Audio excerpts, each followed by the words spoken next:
வசந்த் தொலைக்காட்சி நேயர்களே அனைவருக்கும் வணக்கம். வசந்த் தொலைக்காட்சி தனது 7வது ஆண்டு விழாவை குதூகலமாக கொண்டாடி மகிழ்ந்து கொண்டிருக்கக்கூடிய இந்த இனிய நேரத்தில் பட்டிமன்ற குழுவின் சார்பாகவும் பார்வையாளர்களாகிய பல கோடி சுவைஞர்கள் சார்பாகவும் உங்கள் அத்தனை பேருடைய உள்ளங்களோடு சேர்ந்து வாழ்த்து இந்த நிகழ்ச்சியை நாங்கள் தொடங்குகிறோம். இன்றைக்கு ஒரு அருமையானது ஒரு தலைப்பிலே பட்டிமன்றத்தை ஏற்பாடு செய்திருக்கிறார்கள். இன்றைய பெண்கள் பார்வையில் ஆண்கள் கதாநாயகர்களா வில்லன்களா என்று ஒரு கேள்வி இங்கே எழுந்திருக்கிறது. காலங்காலமாக கதாநாயகன் ஒருவன் புறப்படுகிற போது வில்லன்கள் கூட்டம் ஒரு பக்கம் இருப்பது இயற்கை. இது பள்ளிக்கூடத்திலிருந்தே நம்ம பார்க்கலாம். நாங்களாம் கிராமத்தில் பிறந்து வளர்ந்தவங்க, எங்களுக்கு நல்லாவே தெரியும். கிராமத்தில் பார்த்தீங்கன்னா இன்றைக்கி அது இயற்கையாக நடக்கிற ஒரு நிகழ்ச்சி தான் நான் உங்களுக்கு நினைவுபடுத்துகிறேன்.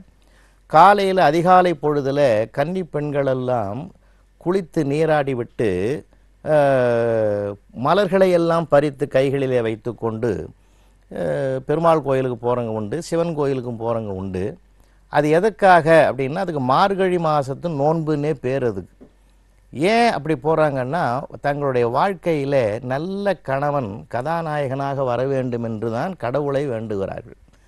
அதில் எங்கள் ஊரில் என்னாச்சு, எங்கள் அம்மா உள்பட கல்யாணமானவங்கெல்லாம் கூட போனாங்க கோயிலுக்கு. நானே சந்தேகமாக கேட்டேன், ஏம்மா கல்யாணம் ஆகாத பொண்ணு தான் போய் நல்ல கதாநாயகனை வேணும்னு சொல்லிவிட்டு கடவுள்கிட்ட வேண்டுறாங்க, நீங்கள் ஏன் போய் கல்யாணம் ஆனவங்கெல்லாம் வேண்டுறீங்கன்னு. இல்லைப்பா, வாய்த்த கணவன் கடைசி வரைக்கும் வில்லனாக மாறாமல் கணவன் நல்ல கதாநாயகனை இருக்கணுன்றதுக்காக நாங்கள் வேண்ட போகிறோம். அப்போ ஒவ்வொருடைய வாழ்க்கையிலையும் உண்டு. அது நம்ம நினைக்கிறோம் சரி திரைப்படத்தில் தான் கதாநாயகன் வில்லன் அப்படின்றதெல்லாம் இல்லைங்க. இன்றைக்கி நிஜ வாழ்க்கையிலே அது வந்துட்டுது. வாழ்க்கையில் சில குணநலங்களை வைத்து சீர்தூக்கி பார்க்கக்கூடிய ஒரு நிலை. ஏன்னா கல்யாணத்துக்கு முன்னாடி தான் கதாநாயகன் வில்லன்றது இல்லைங்க. கதாநாயகனாக ஒருத்தனை தேர்ந்தெடுத்துட்டு வாழ்க்கை முழுவதும் வில்லனாக மாறி போன எத்தனை பேர் இருக்கிறான் அந்த நாட்டில்? கோடிக்கணக்கில் இருக்கிறாங்க. மனசுக்குள்ளேயே உண்மையிலே சொல்ல போனால் பெண்ணை ஒரு தெய்வமாக மதிக்கிற நாடு இந்த நாடு. அதுக்காக நான் சொல்கிறேன். காரணம், அவனாவது கொட்டிடுவான், இவன் இப்படி பண்ணிட்டான் அவன் அப்படி பண்ணிட்டான்னு. ஆனால் அவன் ஒரு காலத்திலையும் கொட்டவே மாட்டாங்க. உள்ளத்துக்குள்ளேயே வச்சுக்கிட்டு தங்களை வெளிப்படுத்தி கொள்ளாமலே வாழக்கூடிய புனிதவதிகள் இந்த நாட்டில் எத்தனை பேர் இருக்காங்க, எவ்வளோ பேர் இருக்காங்க, கோடிக்கணக்கான பேர். இருந்தாலும் அதுங்களுடைய வாழ்க்கை போராட்டங்களுக்கு உள்ள நுழைஞ்சு பாருங்கள். அந்தம்மா கதாநாயகன் தான் நினச்சி ஏற்றுக்குச்சு. ஆனால் அன்னையிலேருந்து அவன் வில்லனாக இருக்கிறான். நிறைய இடங்களில் பார்த்தீங்கன்னா இன்னும் சொல்ல போனால் மேல்தட்டிலிருந்து நடுத்தட்டிலிருந்து கீழ்த்தட்டு வரைக்கும் எல்லா இடத்துலையும் இருக்குதுங்க. எந்த இடத்துலையும் இல்லாமல் இல்லவே இல்லை. 2 வாழ்க்கை இருக்குது. ஒன்று அறிவுலக வாழ்க்கை, இன்னொன்று இல்லற சம்பந்தப்பட்ட வாழ்க்கை. அந்த இல்லறத்தில் இன்று நுழையக்கூடிய பெண்கள் எல்லாம் இன்றைய அவருடைய பார்வையிலே ஆண்கள் அவர்களை பொறுத்தவரையில் கதாநாயகர்களாக இருக்கிறார்களா வில்லன்களாக இருக்கிறார்களா என்ற ஒரு கேள்வியை நான் தீர்ப்பிலே சில செய்திகளை சொல்வதற்கு கடமைப்பட்டிருக்கிற காரணத்தினால் அந்த தலைப்பை ஒட்டி விவாதிப்பதற்கு தமிழகத்தின் பிரகாசிக்கக்கூடிய பிரபல பேச்சாளர்கள் 4 பெண்மணிகள் இங்கே வருகை தந்திருக்கிறார்கள். தமிழுக்கு இவர்கள் கண்மணிகளாக கருதக்கூடியவர்கள்.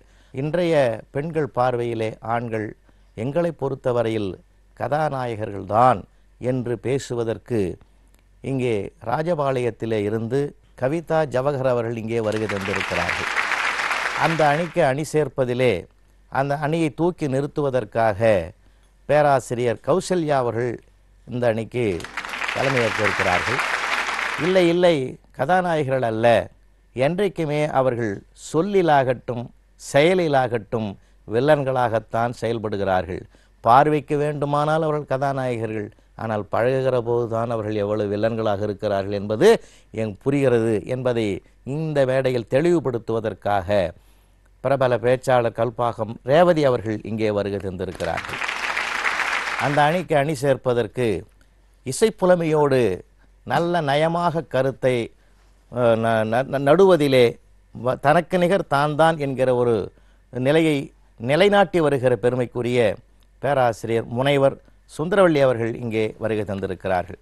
இப்படி இந்த 4 பேச்சாளர்களும் மிக அற்புதமாக பேசக்கூடியவர்கள். இந்த அற்புதமான 7வது ஆண்டு திருவிழாவை இந்த நிறுவனத்தின் தலைவர் வணக்கத்திற்குரிய மனிதநேய மாமணி வசந்த்குமார் அவர்கள் ஒரு குதூகலமாக கொண்டாடி மகிழ்கிறார். இந்த குதூகலமான இந்த இனிய ஆண்டு விழா நிகழ்வில் பட்டிமன்றத்தின் மூலமாக அன்னை தமிழுக்கும் செம்மை சேர்க்கிற ஒரு அரும்பணியையும் அவர் மறக்காமல் செய்து வருவதை நாங்கள் நினைந்து அவர்களை பல்லாண்டு பல்லாண்டு வாழ்க என வாழ்த்தி இந்த பட்டிமன்றத்தை தொடங்குகிறோம். இன்றைய பெண்கள் பார்வையில் ஆண்கள் வில்லன்களே என்ற அணி தொடங்குகிறது. பேராசிரியர் கல்பாக்கம் ரேவதி அவர்கள் வருகிறார்கள். இருக்கை கூப்பி வருகைக்கு வணங்கினால் அது இந்து வணக்கம். ஒரு கையால் சிலுவையிட்டு திருமுன்பு மண்டியிட்டால் அது கிறிஸ்துவ வணக்கம். இருக்கை பிரித்து தொழுகைக்கு விரித்தால் அது இஸ்லாமிய வழக்கம். நாங்கள் இன்று உங்களுக்கு சொல்லுவது வசந்த் தொலைக்காட்சியின் 7வது ஆண்டு விழாவின் அற்புதமான அன்பு வணக்கம். உலகத்திலேயே பெரிய சந்தோஷம் அடுத்தவங்களை சந்தோஷப்படுத்தி பார்க்கறது தான். நம்முடைய நடுவர் அவர்கள் உன் மனம் வலிக்கும் போது சிரி, பிறர் மனம் வலிக்கும் போது சிரிக்கவை என்பதையே தாரக மந்திரமாக கொண்டிருக்கக்கூடிய நம்முடைய பெருமை மிகு நடுவர் அவர்களுக்கு வணக்கத்தை சொல்லிட்டு, என்ன இவங்க பேச வந்திருக்காங்க, இன்றைய தலைப்பை நல்லா பார்க்கணும். இன்றைய பெண்கள் பார்வையில் ஆண்கள் கதாநாயகர்களா வில்லன்களா? வில்லன்கள் தானே. நான் பழைய காலத்துலேருந்தே உதாரணங்கள் எடுக்கிறேன். நடுக்காட்டில் நளன் தமயந்தியை விட்டுட்டு போனான், ஆனால் தமயந்தி நளனை மன்னித்தாள். தீக்குளிக்கும்படி ராமன் சீதையை சொன்னான், ஆனால் சீதை ராமனை மன்னித்தாள். சூதில் பணயமாக வைத்து ஆடிய தர்மனை பாஞ்சாலி மன்னித்தாள். மாதவியிடம் மையல் கொண்டு போய் தன்னை மறந்து போன கோவலனை கண்ணகி மன்னித்தாள்.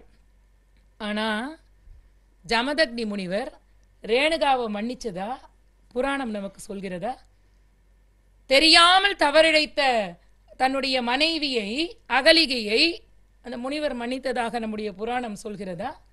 அதனாலதான் ஒரு கவிஞன் அழகா சொன்னா, தசரதனுக்கு 60,000 மனைவியர், சந்தேகமில்லாத வாழ்க்கை. ராமனுக்கு ஒரே மனைவி, சந்தேகம்தான் வாழ்க்கை. நாங்க ஒரு குடும்பம்னா சண்டை வர்றது சகஜம். நானும் என் கணவரும் ஒரு முறை வண்டலூர் ஜூவுக்கு போயிருந்தோம். நான் அந்த வண்டலூர் ஜூக்குள்ள போன உடனே அங்கே ஒரு குரங்கு அப்படி கிராஸ் ஆச்சு. நான் என் கணவரை பார்த்து சொன்னேன், என்னங்க உங்கள் சொந்தக்காரங்க போகிற மாதிரி இருக்குன்னு. ஒரு விளையாட்டுக்கு தானே கணவர்னு சொன்னேன். உடனே அவர் சொல்கிறாரு, உங்கள் அப்பாவை எனக்கு அடையாளம் தெரியாதா? அவர் பாவம் எங்கேயோ அவசரமாக போயிட்டுருக்காரு, விடு அப்படின்னு சொல்கிறாரு. என்ன சொல்கிறாரு? கல்யாணம் ஆன புதுசில் நிலாவை பார்த்தேன் நீதான் தெரிகிறாய், சூரியனை பார்த்தேன் நீதான் தெரிகிறாய், தாஜ்மஹாலை பார்த்தேன் நீதான் தெரிகிறாய். நான் நினைச்சேன் கண்ணு முழுக்க நான் தான் இருக்கிறேன். அவர் சொல்றாரு அதெல்லாம் இல்ல, குண்டா இருக்கிறேங்கிறத அப்படி மனுஷன் கிண்டல் அடிச்சு சொல்லியிருக்காரு. பெண்களுடைய நிலைமை என்ன தெரியுமா? ஒரு இளம் பெண் கவிதை எழுதுறா, என்னுடைய கணவனுக்கு என்று கல்யாணத்தின் போது கொடுக்கப்பட்ட அந்த வாகனத்திலே நான் பின்னால் ஏறி எப்படி சந்தோஷமாக பயணம் செய்வது, எல்லாவற்றையும் எனக்காக விட்டுவிட்டு செருப்பில்லாமல் நடந்து போகிற என்னுடைய தந்தை என்னுடைய கால்களை பார்த்த பிறகும்னு எழுதுறாளே. கருவறையிலிருந்து ஆரம்பம். பனிக்குடம் உடையும் போது அது ஆண் குழந்தையாக இருந்தால் பெருமை, பெண் குழந்தையா இருந்தா கஷ்டம். ஒரு எழுதுனாங்க இல்லையா, அண்ணன் பிறந்தான் கொடுத்தார்கள் அள்ளிப்பால், தங்கை பிறந்தாள் கொடுத்தார்கள் கள்ளிப்பால்னு எழுதுறாங்களே. அங்கேயே தொடங்குது இல்ல வில்லத்தனம். குடிகார கணவன்களுக்கு வாழ்க்கைப்படும் பெண்களுக்கு தெரியும் அவங்க எப்படிப்பட்ட வில்லன்கள்னு. நம்ம சாப்பிடும் போது எப்படி சாப்பிட்றோம்? மண்ணை பார்த்து குனிஞ்சு சாப்பிட்றோம். ஏன் மண்ணை பார்த்து குனிஞ்சு சாப்பிட்றோம்னா, மண்ணிலிருந்து விளையக்கூடிய பொருள்கள் எல்லாம் நமக்கு உணவுப் பொருள்களாக இருக்கு. மண் மாதாவுக்கு நன்றி சொல்றதுக்காக மண்ணை பார்த்து குனிஞ்சு சாப்பிட்றோம். தண்ணீர் குடிக்கும் போது அண்ணாந்து வானத்தை பார்த்து தண்ணீர் குடிக்கிறோம். ஏன்னா வானத்திலிருந்து வருண பகவான் தண்ணீரை கொடுக்கிறாரு, வானத்துக்கு நன்றி சொல்றதுக்காக நம்ம வானத்தை பார்த்து அண்ணாந்து தண்ணீர் குடிக்கிறோம். ஆனால் தண்ணி அடிக்கிறவங்க மட்டும் கண்ணை மூடிட்டு தண்ணி அடிக்கிறாங்களே ஏன் அப்படின்னு நான் பாண்டிச்சேரி பக்கத்துல இருந்து வரேன் இல்லையா, கேட்டேன். அதுக்கு ஒரு அத்தனை அருமையா விளக்கம் சொன்னாரு. கடைசியில கண்ணை மூட போறது அதனாலதான். வைரமுத்து அவர்கள் மிக அழகாக சொல்வார்கள், ஒரு பட்டத்தை கயிறு பிணித்து வைத்திருக்கிறது. அந்த பட்டம் உயர உயர பறக்குது, அதுக்கு சந்தோஷமா இருக்கு. அது என்ன நினைக்குது, இந்த கயிறு என்னை இறுக்கி பிடித்து வைத்திருக்கிறதே, இந்த கயிறு என்னை விட்டுருச்சுன்னா நான் இன்னும் கொஞ்சம் மேல மேல பறப்பேனே அப்படின்னு நினைக்குது. அந்த கயிறை ஒரு முறை அது அறுத்து கொண்டு மேல தனியா பறந்து போச்சு. மேல போன பிறகு ரொம்ப சந்தோஷமா இருக்கு. ஒரு காற்று வேகமாக அடித்தது, வேகமா ஒரு மின்சார ஒயர்ல மாட்டி அது கிழிஞ்சு போச்சு. அப்பதான் அது நினைச்சுதான், ஒருவேளை அந்த கயிறை நான் பிரிந்து இருக்க கூடாதோ அப்படின்னு. மறுபடியும் இன்னொரு முறை காற்றடிச்சது, தரையில விழுந்தது அந்த பட்டம். அப்பதான் நினைச்சுதான், நிச்சயமாக நான் அந்த கயிறை பிரிந்திருக்க கூடாது. மூன்றாவதாக ஒரு காற்று அடித்தது, சாக்கடைக்குள்ள போய் விழுந்தது. கொஞ்சம் கொஞ்சமாக அமிழும் போது அந்த பட்டம் நினைத்ததாம், நான் நிச்சயமாக அந்த கயிறை பிரிந்திருக்கவே கூடாது என்று. அந்த கயிறு தான் மனைவி, அந்த பட்டம் தான் கணவன். கொஞ்சம் அப்படி தப்பு செய்யறப்ப அப்படி கொஞ்சம் லகான இழுத்தா அது கணவர்களுக்கு பிடிக்கிறது இல்லை. நீங்க உங்களை மாதிரி தான், நீங்க வந்து கோவிலுக்கு போனீங்க இல்லையா அக்காவோட, அதே மாதிரி நான் என் கணவரோட கோவிலுக்கு போனேன். கோவிலில் போய் கண்ணை மூடி பிரார்த்தனை பண்ணிட்டு திரும்ப வந்தேன். என் கணவர் கேட்டார், நீ என்ன கண்ணு வேண்டிக்கிட்ட அப்படின்னு.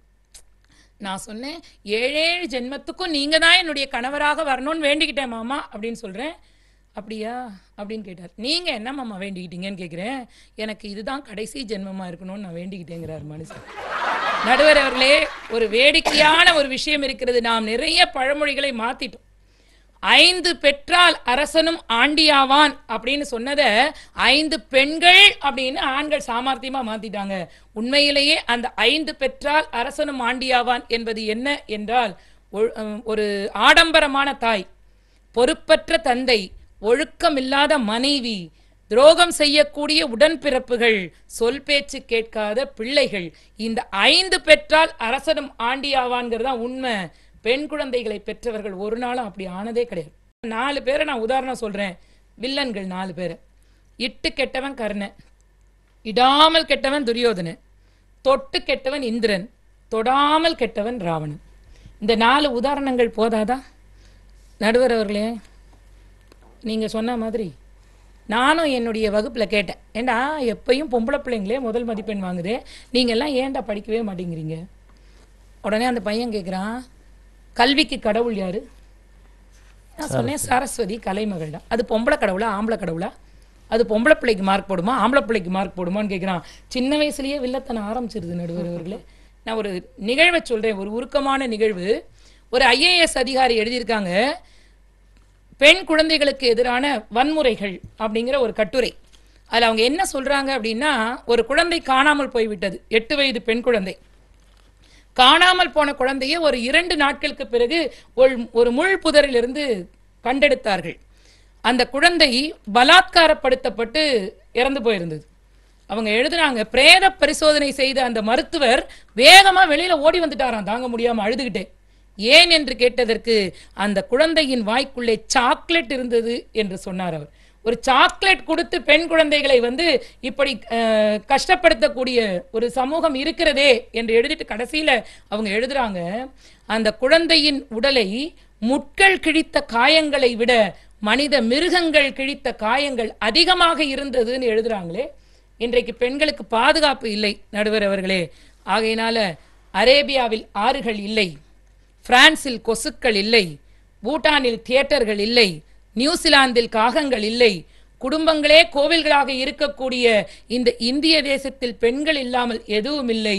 என்றைக்கும் ஆண்கள் பெண்களுக்கு வில்லன்களாகத்தான் தெரிகிறார்கள் என்று சொல்லி வாய்ப்பளித்த அத்துணை பேருக்கும் நன்றி பாராட்டி அமைகிறேன். நன்றி, வணக்கம். கல்பாக்கம் ரேவதி அவர்கள் அவர்களுடைய பார்வையிலே இன்றைய பெண்களை மையப்படுத்தி அவர்கள் பார்வையில் கதாநாயகர்கள் இல்லை, வில்லன்கள் தான் என்று புராண இதிகாச காலத்திலிருந்து இன்னைக்கு வரைக்கும் நேராக கொண்டு வந்து நிறுத்திட்டாங்க.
பேராசிரியர் கௌசல்யா அவர்கள் ஒரு தமிழ் உலகத்தில் ஒரு வீராங்கனை பேச்சாளர்.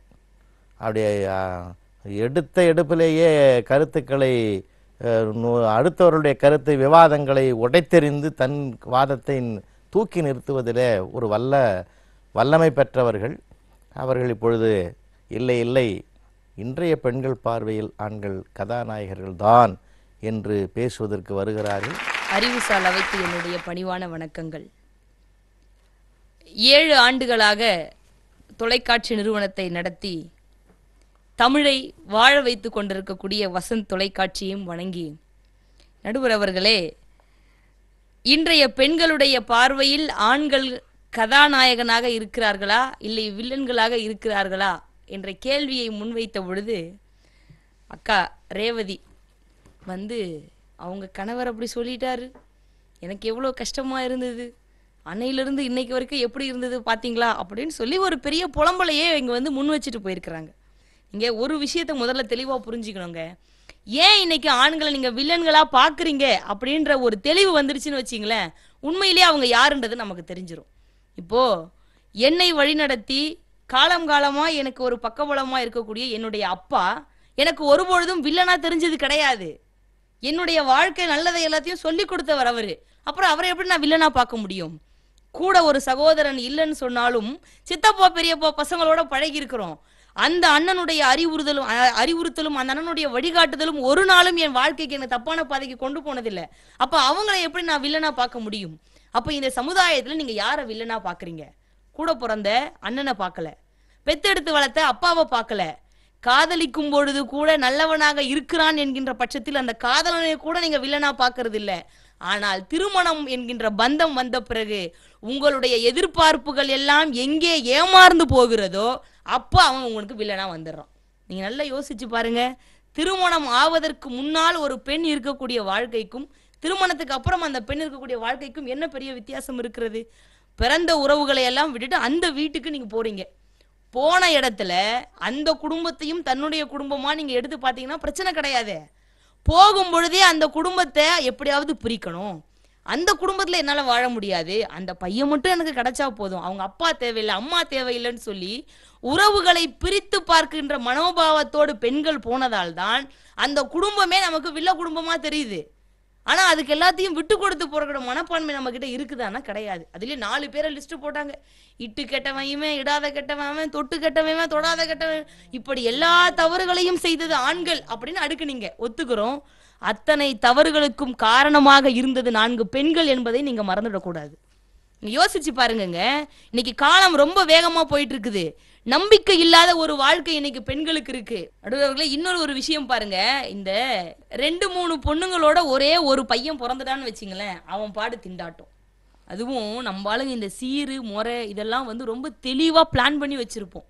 ஆடி மாசத்துக்கு 1, தை மாசத்துக்கு 1, அதுக்கு 1, இதுக்கு 1, காது குத்துறதுக்கு 1, மொத்தத்துக்கு யார் தலையில மிளகா அரைக்கிறதுனா தாய் மாமா தலையில தான், கூட பிறந்த அண்ணன் தலைமையில தான். அவன் செஞ்சுட்டா அவன் நல்லவன். எதிர்பார்க்கறது எல்லாத்தையும் கேட்காமையோ கொடுத்துட்டா எங்க அண்ணனை மாதிரி உலகத்துல நல்லவன் யாரும் கிடையாது. ஆனா இதே அவளால வாழ முடியல, இல்லை இவங்க எதிர்பார்க்குற மாதிரி அவர் செய்யலன்னு வச்சிங்களேன், உடனே ஆரம்பிப்பாங்க. சே, ஏன் அண்ணன் ஒரு கஞ்ச பையன், போயும் இவனை கூப்பிட்டு வந்து தாய் மாமனா உட்கார வச்சேன் பாருங்க. ரோட்ல போறவனை உட்கார வச்சிருந்தா கூட அவன் 10 ரூபாய் மொய் எழுதிட்டு போயிருப்பான்னு சொல்லி வரவுகள் தேவை, பணம் தேவை என்று எதிர்பார்க்கிற இடத்தில் உறவுகள் தள்ளி போயிடுச்சே. நீங்க ஒரு விஷயத்த நல்லா யோசிச்சு பாருங்க.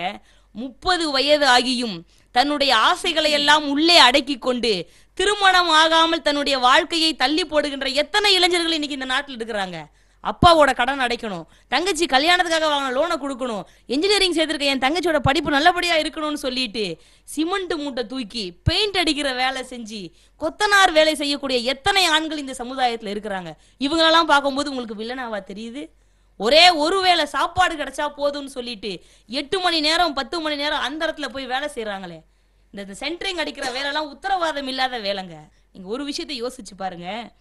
இந்த கோலார் தங்க வயல் நம்ம எல்லாருக்கும் தெரியும், ஆனா இப்போ அது இயங்குறது கிடையாது. இந்த கோலார் தங்க வயல்ல ஒரு வழக்கம் இருக்கு. என்ன அப்படின்னா, விபத்து ஏதாவது நடந்துருச்சு அப்படின்னு சொன்னா நஷ்ட ஈடு, அதாவது இழப்பீட்டு தொகை கொடுப்பாங்க. அந்த கோலார் தங்க வயல்ல கால்களை இழந்து விட்டால் 50,000 ரூபாய் நஷ்ட ஈடு வழங்குவது வழக்கமா இருந்தது. கைகளையோ இல்லை வேற ஏதாவது ஒரு பொருளோ இல்லை நீங்கள் ஏதாவது காயமையும் பட்டுடுச்சுனாலோ 30,000 ரூபாய் வரை அவங்களுக்கு நஷ்ட ஈடு வழங்குவதாக இருந்தது. ஆனால் 30 வயது ஆகி இன்னமும் திருமண சந்தையில் 30 வயதாகி இன்னமும் தன் வீட்டில் இருக்கக்கூடிய ஒரு குழந்தைக்கு கல்யாணம் ஆகலை, பெண் குழந்தைக்கு கல்யாணம் ஆகலைன்னு உடனே கல்யாணத்துக்கு எல்லாம் ரெடி, ஆனால் பணம் இல்லை. இந்த பணம் இருந்தால் என் பொண்ணுக்கு கல்யாணம் ஆகிடுமேன்றதுக்காக வேலை செய்யக்கூடிய ஒரு தகப்பன் நேராக உள்ளே போய் வேணும்னே காலை விட்டுறாரு. காலை விட்டு காலை இழந்துடுறாரு. உடனே 50,000 ரூபாய். இதை ஐயா அப்துல் காதர் தான் ரொம்ப அழகாக சொல்லியிருப்பாரு. தன் மகளின் பந்தக்காலை பார்ப்பதற்காக, தன் மகளின் பந்தக்காலை பார்ப்பதற்காக தன்னுடைய சொந்த காலை இழந்த தகப்பன்கள் இந்த நாட்டில் இன்னும் இருந்து கொண்டுதான் இருக்கிறார்கள். அண்ணங்காரன் போறான், 30,000 ரூபாய் கிடைக்கும், என்ன பண்ணலான்னு யோசிக்கிறான். உடனே தன்னுடைய கையை மிஷின்குள்ள விட்டு அதையும் காயமாக்கிக்கிறான். தங்கையினுடைய கல்யாணத்திற்காக தன் கையையே அடகு வைத்த அண்ணன்கள் இன்னும் இந்த நாட்டில் இருந்து கொண்டுதான் இருக்கிறார்கள். இப்ப இவங்களெல்லாம் எப்படி நம்ம மனசாட்சியே இல்லாம எப்படி வில்லன்னு சொல்ல முடியும்? உங்களை சுற்றி இருக்கக்கூடிய சமூகம் ஒரு மாய வலையை உருவாக்கி இருக்குங்க. உங்க கண்ணு முன்னாடி நீங்க பாக்குற வில்லன்கள் யார் தெரியுமா? சினிமால வரக்கூடிய உண்மையான வில்லன்கள் மாதிரி தான் நம்ம ஆளுங்க இருந்துருவாங்களோன்ற பயம். இப்ப யாரு ஹீரோ யாரு வில்லன் கொஞ்சம் புரிஞ்சுங்க. ஒரு பொண்ணு ரோட்ல நடந்து போறா, ரோட்ல நடந்து போற பொண்ணை உடனே ஒருத்தன் போய் கையை பிடிச்சி எடுத்துட்டா அவன் வில்லன். 10 நிமிஷம் ஃபாலோ பண்ணி பக்குவமா பேசி அந்த பொண்ணை கரெக்ட் பண்ண அவன் ஹீரோ. முடிஞ்சு போச்சு. இப்ப வேகப்பட்டு எவன் கையை பிடிச்சி இழுக்கிறானோ அவன் தான் இந்த உலகத்துல நிறைய இருக்கிறான்னு நீங்க பேசுறீங்க. இல்ல, பொறுமையாக இருந்து வாழ்க்கையில சாதிக்கணும்ன்ற எண்ணத்தோட எத்தனை இளைஞர்கள் இந்த நாட்டில் இருந்துட்டு இருக்கிறாங்க. கொஞ்சம் யோசிச்சு பாருங்க. வீட்டுல பெண் குழந்தைகள் சரியா வளரணும்ன்றதுக்காக ஒவ்வொரு அண்ணனும் வீட்டுல உட்காந்து சண்டை போடுறாங்க. ஏன் அந்த ஃப்ரெண்டு கூட பேசுற?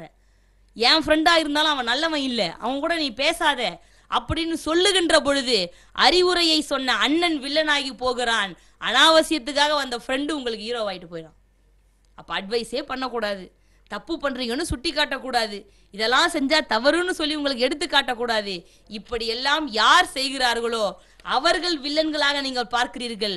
உண்மையிலேயே கதாநாயகன் யார் என்று கேட்டால் சினிமாவில் 10,000 ரூபாயும் லட்சக்கணக்கில் பணத்தையும் வாங்கிக்கிட்டு சும்மா வந்து நடிச்சிட்டு போற ஹீரோக்கள் கிடையாது. உண்மையான வேர்வை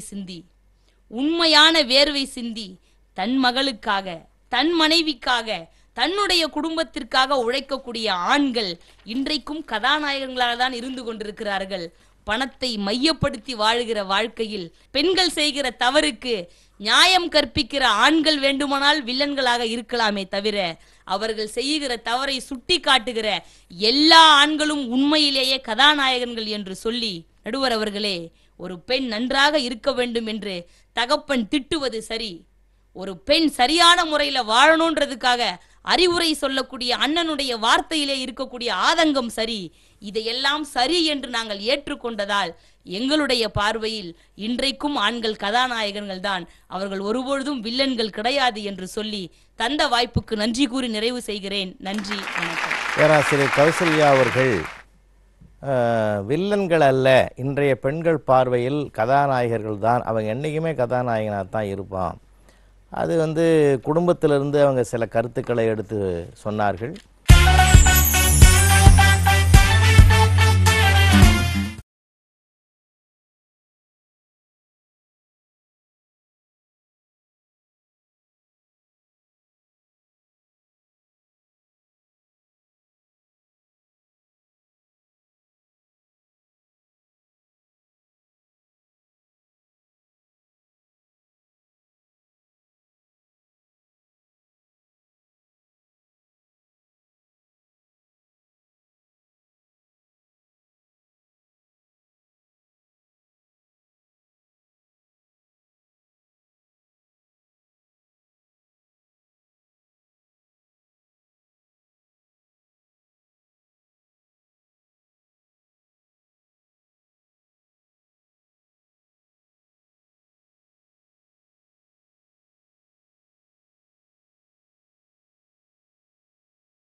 சிக்கல்கள் எப்படி இருந்தாலும் சிறுபான்மையை வைத்து சிக்கலை வைத்து நீங்கள் சீர்தூக்க வேண்டாம், பெரும்பான்மை வைத்து பாருங்கள் என்று அழகாக பேசி அமர்ந்திருக்கிறார்கள்.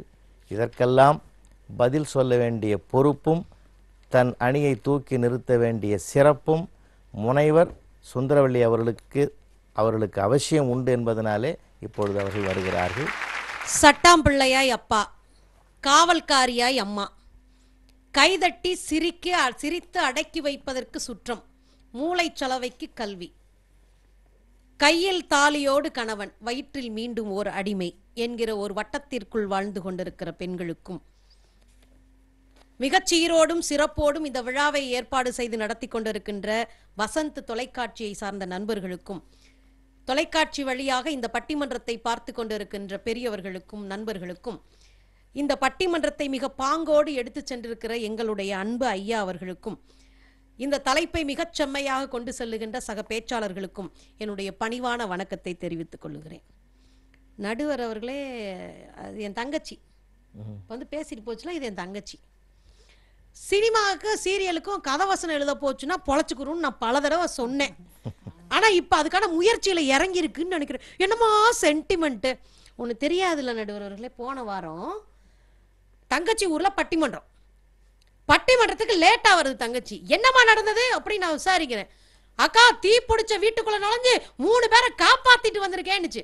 உடனே மேடையில இருந்து அத்தனை பேர் கை தட்டணும். உடனே பாராட்டு. ஒரு 5 நிமிஷம் இருக்கும், 4 போலீஸ் வந்து பிள்ளைய பிடிச்சிட்டு போறாங்க. நான் உடனே வீராங்கனையா போலீஸ்கிட்ட நின்று, யாரையா பிடிக்கிற, என் தங்கச்சியவா பிடிக்கிற அப்படின்னு. எதுக்குமா ஆவேசமா பேசுற? என் தங்கச்சி 3 பேரை காப்பாத்திருக்கா சார் அப்படின்னு. அது யாரம்மா காப்பாத்துச்சு? வீட்டுக்குள்ள நின்று தீ அணைச்சிக்கிட்டு இருந்த 3 தீயணைப்பு வீரர்களை வலுக்கட்டாயமா தூக்கி வெளியே போட்டுட்டு இங்க வந்து உட்காந்து பாராட்டு விழா நடத்துறீங்களா? பாராட்டு விழா. என் தங்கச்சி உணர்ச்சி வசப்பட்டு எப்பயுமே இப்படித்தான் வேலை பார்க்கும். கல்யாணம் முடிச்செல்லாம் வீட்டுக்கு போனா அந்த பொம்பளைங்க தான் அட்ஜஸ்ட் பண்ணி போகணும். அதனாலதான் குடும்பமாவே இருக்கு. நாங்க அட்ஜஸ்ட் பண்ணி போறனாலதான் தமிழ்நாட்டுல குடும்பங்களே இருக்கு நடுவர் அவர்களே. எங்க கல்யாணம் முடிச்சு போனா என்ன நடக்கு தெரியுமா? வீட்டுக்குள்ள போன முதல் நாளே புருஷங்காரன் பக்கத்துல வந்து பொண்டாட்டிக்கிட்டு தோல்ல கைய போட்டு, ஒண்ணு தெரியுமாடி, எங்க ஆத்தா ஒரு ராட்சசி, பார்த்து நடந்துக்க. என் தங்கச்சி ஒரு காட்டேரி, பார்த்து நடந்துக்க. அப்புறம் இந்த அல்வா இருக்கும் பாருங்க, அல்வா பட்டணம், அதை நைஸா வாங்கிட்டு வந்து நைட் நடுராத்திரில கையில கொடுத்துட்டு, நீயா சாப்பிடு தாயி, ஏன் தெரியுமா உனக்கு பிடிச்ச முறுக்க வாங்கல, நடுக்குன்னு சத்தம் கேட்குண்டி, நீ சாப்பிடும் போது எங்க ஆத்தா காட்டேரி முடிச்சுக்குவா, நீயா சாப்பிடு தங்கன்னு அல்வா வாங்கிட்டு வந்து கொடுத்து சாப்பிட சொல்ல, அதை நாங்க சாப்பிட்டாங்கன்னு போட, எலி தூக்கிட்டு போய் மாமியார் மண்டைக்கிட்ட போட, மாமியார் அதை எடுத்து பார்த்துட்டு, அட்டப்பாவி பொண்டாட்டிக்கு மட்டும் அல்வா வாங்கிட்டு வந்து என்னையே எதிரியா பாப்பா. இன்னொரு விஷயம் சொன்னாங்க தங்கச்சி, எங்க அண்ணன் தானுங்க எங்களுக்கு நகை போட்டாங்க. நான் ஒரே ஒரு விஷயம் சொல்லவா தங்கச்சி, 20 பவுன் நகையை போட்டு விட்டுட்டு, தோடு மூக்கத்தியோட போட்டு விட்டு, உன் பிள்ளைக்கு ஒரு காது குத்துக்கு அரை கிராம்ல 2 கிராம்ல தோடை போட்டு விட்டுட்டு, ஒரு செய்முறை சீருன்னு சொல்லிட்டு 4 தட்டை வச்சு விட்டுட்டு உன்னை ஏமாத்திட்டு, ஒட்டுமொத்த சொத்தையும் அடிச்சுக்கிற உங்க அண்ணன் வில்லன் இல்லாம எப்படி ஹீரோவா இருப்பான்? மொத்த சொத்து உங்க அண்ணன் பேருக்குலங்க போகுது. என்னைக்காவது அண்ணங்க வந்து என் தங்கச்சிக்கும் பாதி சொத்தை எழுதி கொடுக்கணும் அப்பா அப்படின்னு சொல்ற அண்ணனை காட்டுங்க, நான் ஹீரோன்னு உங்க பக்கத்துல வந்து உட்காந்துக்கிறேன். என் தங்கச்சி வந்து இன்னொரு விஷயம் சொன்னாங்க, எங்க அண்ணன்லாம் கொத்தனாரா இருக்கான், எங்க அண்ணன்லாம் மேல போய் நின்றுட்டு தான் அடிக்கிறான். நான் இன்னொன்னு கேட்கிறேன் தங்கச்சி, கொத்தனாரா இருக்கிற அண்ணன் 600 ரூபாய் சம்பளம் வாங்கிட்டு தெளிவா வீட்டுக்கு வர்றான். சித்தாலா இருக்க தங்கச்சி இருக்கா பாரு, அவ மண்ணு சமைக்கணும், கல்லு சமைக்கணும், கட்டடத்துக்கு மேல கீழே ஏறணும், தண்ணி எடுத்து ஊத்தணும், அத்தனை வேலையும் பார்த்துட்டு வெறும் 250 ரூபாய் வாங்கிட்டு வராரு. என்னுடைய உழைப்பை சுரண்டுகிற ஆண்கள் எப்படி எனக்கு நல்லவனா இருப்பான்? வில்லனா தானே இருப்பான். இந்த கல்யாணம் பண்ற பாருங்க, இந்த ஆம்பளை ஊரா நல்லா வந்து விளக்கமாத்துக்கு வேட்டி கட்டின மாதிரி ஒரு சைஸ்ல நல்லா கரப்பாம்பூச்சிக்கு மீசை வச்ச மாதிரி ஒன்று வந்து உட்காந்துருக்கிட்டு அது சொல்லுவாங்க, ஆண்கள்லாம் கருப்பா இருந்தாலும் கலையா இருப்பாங்களாம், பொம்பளைங்க மட்டும் சிவப்பா சலையா இருக்கணுமா. ஏன் பொம்பளைங்க கருப்பா இருந்தா கட்ட மாட்டீங்களோ? அதுலயும் அது சில பேர் சொல்றாங்க, எங்களெல்லாம் பார்த்தா பிடிக்காது, பார்க்க தான் பிடிக்குமா. எம்புட்டு வில்லத்தனம் பண்றாங்க. அதுல பாட்டு வேற எப்படி செட் பண்றாங்கன்னா, பொம்பளை பிள்ளைகளுக்கு கருப்பு தான் பிடிக்குன்ற மாதிரி செட்டப் பண்றது. இதெல்லாம் ஒரு மாதிரி செட்டப் தங்கச்சி. பொம்பளை பிள்ளைங்களுக்கு கருப்பு தான் பிடிக்கணுமா. அதனால ஒரு பிள்ளை படிக்குது, கருப்பு தான் எனக்கு பிடிச்ச கலரு. ஏன் சிவப்பு பொம்பளை பிள்ளைகளுக்கு பிடிக்கவே கூடாதா? சினிமாக்காரனும் திட்டமிட்டு பொம்பளை பிள்ளைகளுக்கு கருப்பு தான் பிடிக்கணும்னு கத்து கொடுக்கறான நடுவரவரே. நான் கேட்கிறேன், ஒரு குடும்பம் நடத்துறதுக்காக ஒரு பொம்பளை பிள்ளையை தேர்ந்தெடுக்கிற ஆண்கள் எதுக்குங்க நீங்க வரதட்சணை கேட்கறீங்க? எதுக்குங்க காசு கேட்கறீங்க? எதுக்குங்க பைக் கேட்கறீங்க? எதுக்குங்க சீர்சனத்தை கேட்கறீங்க? எங்க வீட்ல எல்லாம் கோண கை நடுவர் அவரே கையெழுத்து இப்படி போட சொன்னா இங்கிட்டு திரும்பிட்டு போற கைக்கு பிரேஸ்லெட் 4 பவுன் தேவையா? அதாவது பரவாயில்ல, கோண கழுத்துக்கு 4 பவுனுக்கு டாலர் செயினா யாரு அப்ப வீட்டு காசு. இதாவது பரவாயில்ல, சைக்கிளை கூட பெடல் போட்டு ஓட்ட தெரியல அந்த மனுஷனுக்கு. இதெல்லாம் எவ்வளவு பெரிய விஷயம். ஆனா இந்த மனுஷன் கேட்டானா, எங்க மாமியார் கிட்ட எங்க அப்பா சொல்றாரு 50 பவுன் போடுவோம், நீங்க என்ன போடுவீங்கன்னு கேட்டா, நாங்க அந்த 50 எடை போடுவோம், குறைஞ்சா சண்டை ஓடுவோம், இல்லைன்னா கோர்ட்ல போடுவோம். இதுதான் வில்லைங்க தெரியல. வந்து தங்கச்சி நடுவர் அவர்களை சாமியை விட்டு கொடுத்தோம்ல, நாங்க தானே உங்களுக்கு சாமி. எங்க வீட்டுல எல்லாம் பாத்தீங்கன்னா எங்க அப்பா சாமி வந்து பொன்வண்ட ஐயனாருங்க, அப்படி சாமிங்க, பளபளக்கிற ஐயனாரு. தூத்துக்குடி பக்கத்துல இன்னைக்கும் பெரிய அளவுல கோயில் திருவிழா நடந்துட்டு இருக்குங்க. பொன்வண்ட ஐயனார். பக்கத்து வீட்டுக்காரக்கெல்லாம் கேட்டாங்கன்னா, என்னக்கா உங்க வீட்டு சாமி என்னன்னு கேட்டாங்கன்னா நான் சொல்லுவேன் சிரிச்சுக்கிட்டே, அக்கா பொன்வண்ட ஐயனா இருக்கான்னு. இப்ப கேக்குது, நான் இப்ப சொல்றேன் சொரிமுத்து ஐயனா இருக்கா. ஏன்க்கா சொரிமுத்து ஐயனாரா போச்சு? என் புருஷன் வீட்டு சாமி சொரிமுத்து ஐயனா இருக்கா.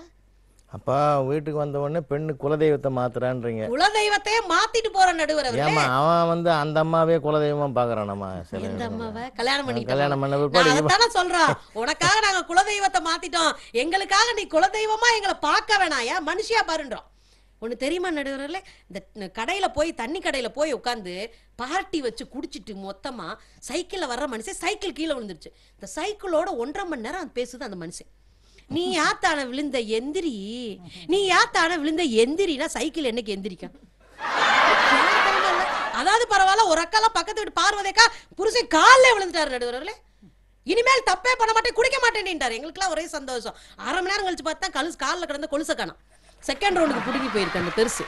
ஏன்னா தண்ணியை குடிச்சிட்டு அதுல வேற சும்மா வர்றதுல சைக்கிள் வரும்போது பாட்டு, தண்ணி தொட்டி தேடி வந்த கண்ணு குட்டினா சூரிய வலிக்கு சேத்தில் விழுந்தது மாமி, ஏன் கண்ணை கட்டி காட்டுல விட்டது சாமி சாமி சாமி, சாராயத்தை ஊத்து ஜன்னலத்தான் பார்த்து, இன்னும் கொஞ்சம் ஊத்து சூதி கொஞ்சம் ஏத்து, மூக்கு வழி வந்தா ஊத்துறத நிறுத்து. என்னத்தை ஊத்தணுமா? மூக்கு வழி வந்தா ஊத்துறது நிறுத்தணுமா? டேங்க் ஃபுல்லாச்சுன்னா நிப்பாட்டிரு அப்படின்னு சொல்றாங்களே நடுவர்களே. இதுதான் நீங்க கொடுக்குற பண்பாடா? இதான் நீங்க காப்பாத்துறதா? சம்பாதிக்கிற காசை எல்லாம் சாராய கடையில விட்டு ஒழிச்சிட்டு வீட்டுக்கு வந்து நிக்கிற ஆண்களை பத்தி நம்ம என்னத்தை பேசுறது? உங்க வில்லங்களா ஹீரோவான்னு நீங்க தான் முடிவு பண்ணணும். ஒரே ஒரு விஷயம் நடுவர்களே, சமையலை கூட ஆண்களுக்காக விட்டு கொடுத்து கொண்டிருக்கிறோம். எனக்கு மீன் குழம்பு பிடிக்கும், என் வீட்டுக்காரர் வந்துட்டு எனக்கு மீன் குழம்பே பிடிக்காது, கருவாட்டு வாசனையே பிடிக்காது அப்படின்னு சொல்லிட்டு போறாரு. நான் என்ன கேட்கிறேன், உணவை விட்டு கொடுத்தோம். கல்யாணத்தப்ப நான் ஒரே ஒரு கேள்வி கவிதாவை பார்த்து கேட்கிறேன், படிச்ச பெண்கள் எத்தனை பேர் கல்யாண பத்திரிக்கையில படிச்ச படிப்பை போட விட்டுருக்காங்க? ஆம்பளை கொஞ்சமா படிச்சிருப்பாருங்க, கொஞ்சமா படிச்சதுனால என் படிப்பை விட அவ நிறைய படிச்சிருக்கா, அதனால அவ படிப்பை போடக்கூடாதுன்னு சொல்லிட்டு படித்த பெண்களை வெறும் பேரை மட்டும் போட்டுட்டு பத்திரிக்கை அடிக்கிற ஆண்கள் வில்லன்கள் இல்லையா? சொத்தை பூரா ஏமாத்தி தான் பேர்ல வச்சுட்டு தங்கச்சிக்கு வெறும் நகையை மட்டும் போட்டு அனுப்புற அண்ணங்க வில்லங்க இல்லையா? காலேஜ் படிக்கிற பிள்ளை வெளியே போகுதுன்னா நம்பிக்கையோட அனுப்புறவன் தாங்க அப்பா. ஆனா எப்ப யார் அனுப்புறாங்க தெரியுமா? காலேஜ் படிக்கிற பிள்ளை கடைக்கு போகுதுன்னா அஞ்சாப்பு படிக்கிற பையனை துணைக்கு அனுப்புறீங்களே, அவன் ஜாக்கி ஜானா? ஏதாவது பிரச்சனைனா விரட்டி விரட்டி அடிப்பான் அஞ்சாப்பு படிக்கிற பையன். அந்த நம்பிக்கை இல்லாத அப்பனை நாங்க என்ன சொல்லுவது? காலம் பூரா கடந்து வரக்கூடிய கணவன் என்கிற உறவு இன்றைக்கெல்லாம் வில்லத்தனமாக மாறிக்கொண்டிருக்கிறது. நட்பை கூட ஒரு கட்டத்திற்கு மேலே வளர்த்தெடுக்க முடியாத தடுமாற்றத்தை இந்த சமூகம் சந்தித்துக் கொண்டிருக்கிறது என்றால் காரணம் ஆண்கள் இன்றைக்கு வில்லன்களாக இருக்கிறார்கள் என்ற காரணத்தினால் நாங்கள் சொல்லுகிறோம். சந்திக்கிற ஆண்களில் ஏதாவது ஹீரோவை சந்தித்தோம் என்றால் உங்களோடு வந்து சேர்ந்து கொள்வோம் என்ற உறுதிமொழியும் சொல்லிவிட்டு, இப்போதைக்கு எங்களுடைய பார்வையிலே ஆண்கள் என்றைக்கும் வில்லன்களாகவே இருக்கிறார்கள் என்று தீர்ப்பு தந்தால் மகிழ்வோம் என்று சொல்லி நல்ல வாய்ப்பிற்கு நன்றி கூறி முடிக்கின்றேன். நன்றி, வணக்கம். ரொம்ப அழகாக பேசியிருக்கிறாங்க. அதில் ஒரு கேள்வி கேட்டாங்க, நியாயமான ஒரு கேள்வி. பெரிய ஆள் இந்த கொத்தனாருக்கு 600 ரூபாய் சம்பளம் வாங்குறான், சித்தாளுக்கு 250 ரூபாய் சம்பளம் வாங்குது. நியாயமாக பார்த்தீங்கன்னா கொத்தனார் மேலே நின்றுக்கிட்டு தான் அவன் வந்து செங்கல்ல வச்சு சிமெண்ட்டு வச்சு பூசிக்கிட்டு இருக்கான். ஆனால் சித்தாளு தான் படியேறி மணலையும் கலவையையும் செங்கல்லையும் சுமந்து போய் கொடுக்கறது. நியாயமாக பார்த்தீங்கன்னா உழைப்பில் வந்து இந்த பெண்ணுக்குத்தான் அதிகமாக இருக்குது. நியாயமாக பார்க்க போனால் டாஸ்மாக்கு போக வேண்டியது அந்த பொம்பளை தான். ஆனால் இவன் தான் போகிறான், நின்றுக்கிட்டே வேலையை அந்த கட்டடத்தை உருவாக்கிட்டு போகிறான். இதை வந்து நாங்கள் ஜீரணிச்சிக்கலையா? ஜீரணிச்சிக்கிற போது அவன் குடிச்சிட்டு சும்மா வந்தாலும் பரவாயில்லைங்க, அங்கே வீட்டில் வந்து தகராறு பண்ணி அவளை இம்சப்படுத்துகிறான். எத்தனை பேர் அவரோட வாழ்க்கையில் அது கதாநாயகர்களாக நினைத்தவர்களெல்லாம் வில்லன்களாகத்தான் மாறி இருக்கிறாங்க.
நிறைவாக இதற்கு பதில் சொல்ல வேண்டிய பொறுப்பும் தன் அணியை இல்லை கதாநாயகனை காப்பாற்றுறது. ஏன்னா கதாநாயகன் வந்தால் தான் அவளையே காப்பாற்றுவான்.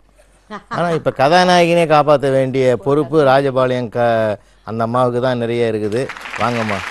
எந்திர மனிதர்களுக்கும் தன் மந்திர விரல்களால் மகிழ்ச்சி என்னும் வித்தையை கற்றுக் கொடுத்து கொண்டு 7ஆம் ஆண்டை எட்டி பிடித்திருக்கின்ற வசந்த் தொலைக்காட்சிக்கு அன்பான வாழ்த்துக்களும் வணக்கங்களும். எப்போதும் பெண்கள் பார்வையில் கதாநாயகனாய் திகழ்ந்து கொண்டிருக்கின்ற நடுவர் அவர்களே, எனது அணியைச் சேர்ந்த கதாநாயகியே, எதிரணியைச் சேர்ந்த வில்லிகளே, இனிய பார்வையாளர்களே, அனைவருக்கும் அன்பான வணக்கம். ரொம்ப பேசுகிறாங்க. அன்னைக்கு பார்த்தீங்கன்னா சீதைக்கு ராமன் வில்லனாக இருந்தார், கோவலன். உங்கள் பார்வையில் தாங்க ராமன் கோவலன்லாம் வில்லனாக இருக்கிறாங்க. ஆனால் சீதையின் பார்வையில் என்றைக்குமே ராமன் கதாநாயகனாகத்தான் இருந்திருக்கு. தமயந்தியின் பார்வையில் நலன் கதாநாயகன் தான். கண்ணகியின் பார்வையில் கோவலன் கதாநாயகனாக இருக்க போய் தான் மதுரையவே எரிக்கிற அளவுக்கு அவள் கோபப்பட்டு இருக்கிறாள் என்றால் அவர்களுடைய பார்வையில் அவங்கவுங்க கணவர்கள் கதாநாயகர்களாக தான் வந்திருக்கிறாங்க. நீ சொன்னீங்களே அண்ணன் சொத்தை எல்லாம் தான் வச்சுக்கிட்டு தங்கச்சிக்கு நகையை கொடுத்து ஏமாத்திட்டான்னு. சொத்துக்கு மட்டும் வாரீங்களே தங்கச்சி, அப்பா வச்சிருக்கிற கடனுக்கு நான் பங்கெடுத்துக்கிறேன்னு உலகத்துல ஒரு தங்கச்சியை வர சொல்லுங்க, ஒரு அக்காவை வர சொல்லுங்க. அப்பா 1 லட்ச ரூபா கடன் வச்சிருக்கிறாரா, நான் வர்றேன் தம்பி, 50,000 ரூபா நான் தர்றேன், நகையை அடகு வச்சு தருவீங்களா? இவ்வளோ பெரிய செயின் போட்டிருக்கீங்களே, உங்க அண்ணனுக்கு கடனா தருவீங்களா? அப்பா வச்ச கடனுக்கு இது அதுக்கே தங்கச்சி என்னை கழட்டி வச்சுட்டு வந்திருக்கு. ஆண்கள் எல்லாம் தியாகத்தின் சொரூபங்கள். வெளியில சோகத்தை சொல்ல மாட்டாங்க. பெண்கள் சோகத்தை சொல்லி அழுது விடுவீர்கள். ஆண்கள் சொல்லாமல் துக்கத்தை மனசுக்குள்ளே தாங்கி தாங்கி தான் ஹார்ட் அட்டாக் ஆண்களுக்கு தான் வருகிறதே தவிர பெண்களுக்கு வருவதே. சில பேர் ஏன் செயின் தரல தெரியுமாமா? அது கொடுத்துட்டு அவமானப்படக்கூடாது, அது கவரிங்க. இந்த அப்பாவி ஆம்பளைகளை பார்த்து அவங்களுக்குலாம் என்னம்மா தெரியுது? நீங்க யோசிச்சு பாருங்க. ஒரு ஆண்கிட்ட போய் உனக்கு எப்படி பெண் வேணும் அப்படின்னா குத்து விளக்கு மாதிரி குடும்ப பாங்கான பெண் வேண்டும் நான் கேட்பான். ஆனால் அந்த பெண்கிட்ட கேட்டு உனக்கு எப்படி கணவன் வேணும்? அலாவுதீன் விளக்கு மாதிரி கேட்டதையெல்லாம் தர்ற கணவன் வேணும் அப்படிம்பாங்க. பேராசை யாருக்கு? ஆண்களுக்கா பெண்களுக்கா? நடுவர் அவர்கள் நீங்க யோசிச்சு பாருங்க. அப்படித்தான் நம்ம கேட்கறான். என்ன பொண்ணு எப்படி ஆகணும்னா லட்டு மாதிரி ஒண்ணுன்றான். அது பின்னாடி வீட்டுக்குள்ள பூந்தி ஆக்கிடுது. இன்னும் சில பேரே பொண்ணு எப்படிறாங்கன்னா கிளி மாதிரி வேணும்னுவான். வந்த மறுநாள்லேருந்து அது கொத்தி கிடக்குது. பெண்களை முன்னிறுத்தி தான் ஆண்கள் இருக்கிறார்கள். ஆண் பிள்ளை ஆனாலும் ஆண் பிள்ளைங்க. ஆண் என்றால் ஆளும் தன்மை படைத்தவன் தெரியுமா? எங்கால் கதாநாயகன் ஆம்பளை சிங்கம் அப்படின்னு சொல்றாங்கல்ல. ஒரு அம்மாவுடைய பார்வையில யாருங்க கதாநாயகன்? பொம்பளை பிள்ளை பிறந்தா அம்மா வருத்தப்படுவாங்க. ஆனா ஆம்பளை பிள்ளை பிறந்தா என்ன சொல்லுவாங்க தெரியுமா? அப்பாடா எனக்கு ஆம்பளை பிள்ளை பிறந்துட்டான், பிச்சை எடுத்தாவது என்னைய காப்பாத்திடுவான். எவ்வளவு கேவலம் அந்த பிள்ளை பிறந்த உடனே நீங்க சொல்றீங்க. பொம்பளை பிள்ளைங்க வீட்டுல விருந்து சாப்பிடலாம் நடுவர்களே, இருந்து சாப்பிட முடியாது. கணவன் செய்கின்ற தவறுகளை கூட பெண்கள் பல நேரங்களில் சகித்துக் கொள்கிறார்கள். ஆனால் கணவன் தன் தாய் வீட்டுக்கோ தங்கை வீட்டுக்கோ சகோதரி வீட்டுக்கோ ஏதாவது ஒரு பண உதவி செய்தால் எத்தனை பெண்கள் அதை சகித்துக் கொள்கிறீர்கள்? குடும்ப உறவை நீங்க என்னங்க பேணி கொண்டு போறீர்கள்? உங்க மதுரையில தான் போன வெள்ளிக்கிழமை மீனாட்சி அம்மன் கோயிலுக்கு போறேன். 2 பெண்கள் பேசிட்டே வராங்க. ஒரு அம்மா சொல்லுது இன்னொருத்திட்ட, நிறைஞ்ச வெள்ளிக்கிழமை நிறைஞ்ச கோயிலில் வச்சு நிறைஞ்ச மனசோட சொல்கிறேன் அப்படின்னுச்சு. இப்போ ஏதோ சுந்தரவள்ளி அக்கா மாதிரி நல்ல விஷயத்த சொல்ல போதுன்னு ஆர்வமாக கேட்டேன். நிறைஞ்ச வெள்ளிக்கிழமை நிறைஞ்ச மனசோட நிறைஞ்ச கோயிலில் வச்சு சொல்கிறேன், எங்கள் மாமியாருக்கு நல்ல சாவே வராதுடி அப்படிங்குது. அதெல்லாம் நிறைஞ்ச வெள்ளிக்கிழமை நிறைஞ்ச மனசோட பேச வேண்டிய விஷயமா? வீட்டில் இருக்கக்கூடியவர்களை நீங்கள் சகித்து கொள்ளவில்லை என்றாலும் கூட அந்த கணவன் உங்களை சகித்து கொண்டு போகிறான் என்றால் அவன் எவ்வளவு பெரிய கதாநாயகன். நீங்க அதை ஏத்துக்கலாட்டி கூட பரவாயில்ல, காமெடியான ஆக்கி வேடிக்கை பார்க்குறீங்களே நீங்க. விஷயம் யோசிச்சு பாருங்க. பெண்கள் மனசுல கவர்மெண்ட் ஸ்கூல்ல படிச்சா கேவலம், பெண்கள் மனசுல கவர்மெண்ட் பஸ்ல போனா கேவலம், கவர்மெண்ட் ஆஸ்பத்திரியில போய் செக்அப் போனா கேவலம். ஆனா மாப்பிள்ளை மட்டும் கவர்மெண்ட் வேலை பார்க்குறவரா வேணும். நினைக்கிறீங்களா இல்லையா? நடுவர்களே, ஆண்கள்லாம் அப்பாவி நடுவர்களே. ஒரு வீடு கட்டணும்னா அந்த இடத்த பார்க்கறதுல இருந்து, வேலி போடுறதுல இருந்து, பத்திரம் பதியில இருந்து, அந்த வீட்டுக்கு லோன் வாங்குறதுல இருந்து, அந்த கடனை தன் பேரிலே பதிந்து கொள்கின்றவன் ஆண்மகன். ஆனால் அந்த வீட்டை யார் பேர்ல பதிவாங்க? சுந்தரவள்ளி இல்லம், ரேவதி பவனம். கடன் வாங்கி கஷ்டப்பட்டு வீட்டை கட்டினது இவரு, வீட்டுக்கு பெயர் மனைவியின் பெயராக வைத்திருக்கிறாள் என்றால் அந்த கணவனுக்கு எவ்வளவு பெரிய பெருந்தன்மை இருக்க வேண்டும். ஏன் அதெல்லாம் புரிஞ்சிக்கவே மாட்டேங்கிறீங்க? தான் கந்தல் துணி உடுத்தி கொண்டால் கூட மனைவிக்கு பட்டு புடவை வாங்கி கொடுப்பவன் தாங்க ஆண்மகன். தான் வயலிலே கஷ்டப்பட்டு களை எடுத்தாலும் கூட தன் மகளுக்கு கம்ப்யூட்டர் வாங்கி கொடுப்பவன் தாங்க இந்த தேசத்தில் உள்ள தகப்பன். தான் அவமானங்களை சுமந்தால் கூட தன் குடும்பத்திற்கு ஆனந்தத்தை அள்ளித் தருபவன் தான் ஒரு ஆண்மகன் என்பதை நீங்கள் மறந்துவிடக்கூடாது. ஆண்களுடைய தியாகம் இங்கே மதிக்கப்படுவதே இல்லை, திரும்பி பார்க்கப்படுவது கூட இல்லை. எங்க ரேவதி அக்கெல்லாம் வீட்டுக்காரரை கையால் அடிக்கவே மாட்டாங்க, பாத்திரத்தை தான் தூக்கி வீசி வீசி எறிவாங்க. மாமாட்ட கேட்டேன், ஏன் மாமா இப்படி பாத்திரத்தை வீசி எறிகிறாங்க, இப்படி இருக்கீங்க? அவளுக்கு கொஞ்சம் வீசிங் ப்ராப்ளம், அப்படித்தான் இருக்கும் அப்படிங்கிறாங்க. அக்காட்ட சொல்றேன், நீ இவ்வளவு அடிச்சுன்னு திட்டி அமைதியா இருக்காரு, அவரை நான் எப்பயுமே சைலண்ட் மோட்ல தான் வச்சிருக்கேன் அப்படிங்குது. இப்போ இந்த அளவுக்கு நீங்க வில்லத்தனம் செய்தும் அவர்கள் சகித்து கொண்டிருக்கிறார்கள் என்றால் புரிஞ்சுக்கோங்க. மூத்த அண்ணன் குடும்பத்திலே மூத்தவன் ஆயிட்டானா 4 தங்கச்சிகள் அடுத்தடுத்து வந்தாலும் அவர்களுக்கு திருமணம் செய்வதற்காக தான் திருமணமாகாமல் இருக்கின்ற எத்தனையோ பேரை நான் இந்த தமிழ்நாட்டில் உங்களுக்கு காட்ட முடியும். அப்படி ஒரு அக்காவையோ தங்கச்சியோ நீங்க காட்ட முடியுமா? நடுவர்களே, ஒரே ஒரு விஷயத்தை நான் சொல்லிவிட்டு செல்ல ஆசைப்படுகிறேன். இந்த கேதரிநாத்துல பயங்கரமான வெள்ளம் வந்தது. பயங்கரமான வெள்ளம் வந்து யார் எங்க போய் எப்படி தப்பிக்கிறதுனே தெரியல. அப்படி ஒரு குழப்பமான மோசமான ஒரு அழிவுக்கு அந்த இடம் ஆட்பட்டது. அந்த நேரத்துல 2 பள்ளத்தாக்குக்கு இடையில் அப்படியே வெள்ளம் கரை புரண்டு ஓடிக்கொண்டு இருக்கிறது. இங்கிட்டு ஒரு மலைச்சிகரம், இங்கிட்டு ஒரு மலைச்சிகரம். இந்த பக்கம் அந்த பள்ளத்தில் இருக்கிற மலைச்சிகரத்தில் உள்ள பெரியவர்கள் வயதானவர்கள் எல்லாருமே இந்த பக்கம் எப்படி வர்றதுன்னு தெரியாம அப்படியே போராடிட்டு இருக்கிறாங்க. நம்முடைய இந்திய தேசத்தின் இராணுவத்தை சேர்ந்த ஆண்கள் அத்துணை பேரும் போய் 2 கம்பியை போட்டாங்க. ஆனா அந்த பெரியவர்களால் அந்த கம்பி மேல ஏறி வர முடியல, அந்த கம்பியை பிடிச்சிட்டு வர முடியல.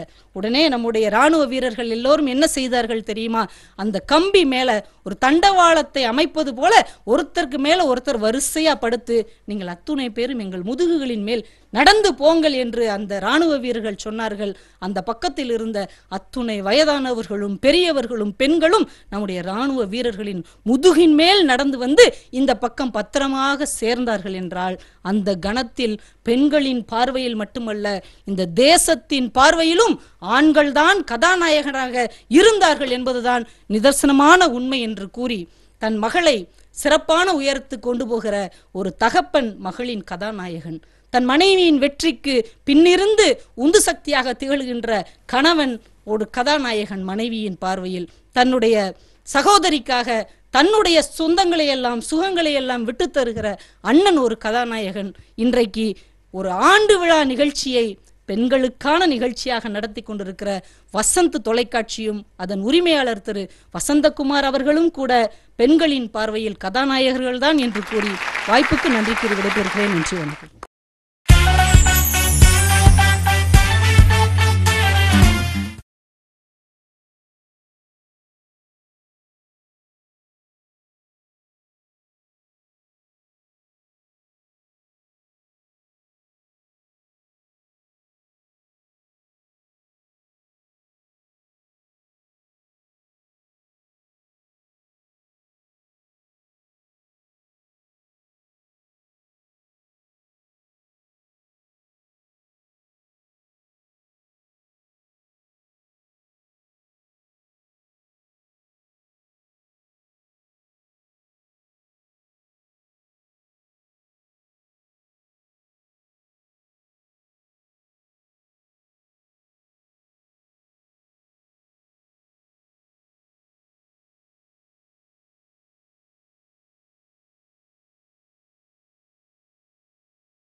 வசந்த் தொலைக்காட்சி நேயர்களே, நீங்கள் எவ்வளவு நேரம் ஒரு அற்புதமான சிந்தனைக்கும் சிரிப்புக்கும் உரிய ஒரு அழகான பட்டிமன்றத்தை கேட்டு ரசித்து கொண்டிருந்தீர்கள்.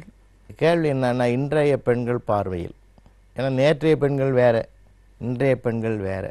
இன்றைக்கி பணத்தை நோக்கி தான் பயணமாக இருக்கக்கூடிய ஒரு அவல நிலையும் இருக்கிறது. இந்த பணத்தை நோக்கி பயணப்படுகிற போது கதாநாயகனை போல தெரிகிற அவன் பணம் இல்லாத போது வில்லனாக மாறிடுறான். ஆனால் மனதை நோக்கி பயணப்படுகிற போது வில்லனாக இருக்கிறவங்க கூட கதாநாயகனாக மாறுவதற்குரிய வாய்ப்பு இருக்கிறது. இதில் பல உதாரணங்களை இவர்கள் எடுத்து சொன்னார்கள், பல சிக்கல்களையும் எடுத்து சொன்னாங்க. அது இல்லாமல் இருக்காது. அன்னைக்கு கூட ஒருத்தன் சொல்கிறான், ஒரு நம்ம நண்பர் சொன்னார் வேடிக்கையாக, ஒருத்தன் பைக்கில் அவன் ஒய்ஃபு படத்தை ஒட்டி வச்சுக்கிறான்.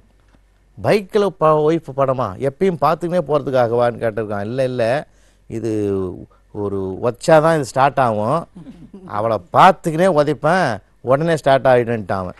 அவன் எவ்வளோ ஒரு வக்கர புத்தி மனசில் வச்சுருக்கான் பாருங்கள். ஒரு பெண்ணுக்கு ஒரு கனவு உண்டு, ஒரு ஆணுக்கும் ஒரு கனவு உண்டு. வருங்காலத்தில் இப்படி இருக்கணும்னு அவனும் ஒரு கற்பனை பண்ணியிருப்பான் இல்லைங்களா? அந்த கனவு தான் கதாநாயகனாகவா அல்லது வில்லனாகவா எதிர்பார்க்குற ஒரு சூழ்நிலையை நீங்கள் படத்தில் பார்த்துருப்பீங்க. திரைப்படத்தில் பல வில்லன்கள் ஒரு காட்டு வழியாக போகிற ஒரு பெண்ணை தொந்தரவு பண்ணுற, ஒரு இம்சை கொடுக்குற நேரத்தில் ஒரு கதாநாயகன் தான் அதை அவளை கை கொடுத்து காப்பாற்றுவான். அப்போ வாழ்நாள் முழுவதும் தன்னை காப்பாற்றி கரை சேர்க்கிறவனைத்தான் கதாநாயகன் என்று ஒரு பெண் நினைக்கிறாள். வாழ்நாளில் பல இம்சைகள் கொடுத்து தொந்தரவுகள் கொடுத்து தன் மனசை புரிஞ்சிக்காமலே கடைசி வரைக்கும் வாழறான் பார்த்தீங்களா, அவனை தான் வில்லன்களாகவே பல இடங்களில் பார்க்குறோம். இந்த வில்லனா கதாநாயகன்றது காதலிக்கிறது, அது கல்யாணம் ஆகிறதுக்கு முன்னாடின்றது இல்லை, கல்யாணம் ஆகிறதுக்கு பின்னாடியும் அது தொடர்கதையாகத்தான் இன்றைக்கு இந்த நாட்டில் பல இடங்களில் இருக்குது. அதனால தான் ஃபாதர்ஸ் டே, mother's day, wedding day, divorce டேன்ட்டான். இப்போ அதையும் சேர்த்துட்டான் கொண்டாந்து. இப்போது அந்த மாதிரி சிக்கல்கள் நிறைய இருக்குது. மகாத்மா காந்தி சொல்லப்போனால் இன்றைக்கு 127 கோடி மக்கள், இந்திய மக்களுக்கும் ஒரு கதாநாயகன் யார் என்றால் அண்ணல் காந்தியடிகள் என்று நான் இந்த இடத்தில் சொல்லுவேன். 8 கோடி தமிழர்களுடைய கதாநாயகன் யார் என்று நீங்கள் கேட்டால் பெருந்தலைவர் காமராஜர் என்று நான் சொல்லுவேன். அப்படிப்பட்ட ஒரு அற்புதமான கதாநாயகன் என்றால் தன்னை வாழ்வித்துக் கொள்வன் அல்ல, தன்னை நம்பியவர்களை வாழ்விக்கக்கூடியவன் தான் கதாநாயகன். கஷ்டம்னு ஒன்று வந்தால் தன் கஷ்டத்தை தீர்த்துக்கிறதுக்கு இவன் டாஸ்மாக்கு போகிறான். தன் கஷ்டத்தை தீர்த்துக்கிறதுக்கு கடவுள் கட்ட போகிற ஒரே ஒரு நிலை இன்றைக்கும் இந்த தேசத்தில் பெண்கள் கிட்ட தான் இருக்கிற காரணத்தினாலே அவன் 1000 சங்கடங்கள் கொடுத்தாலும் கூட அதை வில்லனாக பார்க்காமல் ஒரு காலத்தில் அவன் நல்லவனாக தான் ஏன் வருவான், நிச்சயம் ஏற்கனவே நல்லவனாக தான் ஏன் இருந்தான்னு ஒவ்வொரு கல்யாணம் ஆகாத பெண்ணும் சரி, கல்யாணம் ஆகிற பெண்ணும் சரி, கணவனை கதாநாயகனாகத்தான் பார்க்கிறார்கள் என்ற வாழ்வியல் உண்மையை நம்ம பல இடங்களில் பார்க்கலாம். ஒரு திருமணத்துக்கு அவள் போனாலும் கூட இவன் சொல்லுவான், நான் வரமாட்டேன் போடி, அவன் யார் என்ன மதித்தான், எதுக்கு என்ன மதித்தான், நான் வரணுவாங்க, நீ மட்டும் போ, நீ கூட போகக்கூடாதுன்னு தான் நினைக்கிறேன் அப்படின்னு சொல்லுவான். ஆனால் அவள் திருமணத்துக்கு போயிட்டு திரும்பி வந்த பிற்பாடு அவன் என்ன தெரியுமா சொல்லுவா, இவனை யாரும் அங்கே கேட்டே இருக்க மாட்டான், இவனை யாருமே அங்கே கேட்டிருக்க மாட்டான். ஏயா நீ வரலேன்னு சொல்லி எவ்வளோ பேர் என்னை கேட்டாங்க தெரியுமா அப்படின்னு சொல்லி இவனுடைய கௌரவத்தையும் காப்பாற்றுகிற ஒரு சக்தி அவளுடைய ஒரு தியாக மனப்பான்மையோடு இருக்கிறது என்று சொன்னால், இந்திய தேசத்தை பொறுத்தவரையிலே ஒவ்வொரு பெண்ணுக்கும் அவன் எப்படிப்பட்டவனாக இருந்தாலும் கூட அவன் வில்லனாக தெரியாது, கதாநாயகனாகத்தான் இன்றைக்கும் அவனுடைய இதய பீடத்தில் அமர்த்தப்பட்டிருக்கிற வரலாறு தான் உண்மை என்று சொல்லி இன்றைய பெண்கள் அல்ல, நாளைய பெண்களும் ஆண்களை கதாநாயகனாகத்தான் பார்ப்பார்கள் என்று தீர்ப்பளித்து இந்த 7வது ஆண்டு அற்புதமான இந்த குதூகல நன்னாளிலே எங்களுக்கெல்லாம் இந்த 7 ஆண்டுகள் இந்த தொலைக்காட்சியை மிகச் சிறப்பாக நடத்தி கொண்டு இந்த போட்டி உலகத்தில் ஒரு வெற்றியாளராக விளங்குகிற ஐயா வசந்தகுமார் அவர்களை வாழ்த்தி வணங்கி, அவரும் ஒரு இலக்கிய உலகத்தின் கதாநாயகர் தான், மனிதநேய உலகத்தின் ஒரு மாமணியாக விளங்குகிற அவரும் ஒரு கதாநாயகன் என்று சொல்லி வாழ்த்தி நிறைவு செய்கிறோம். நன்றி, வணக்கம்.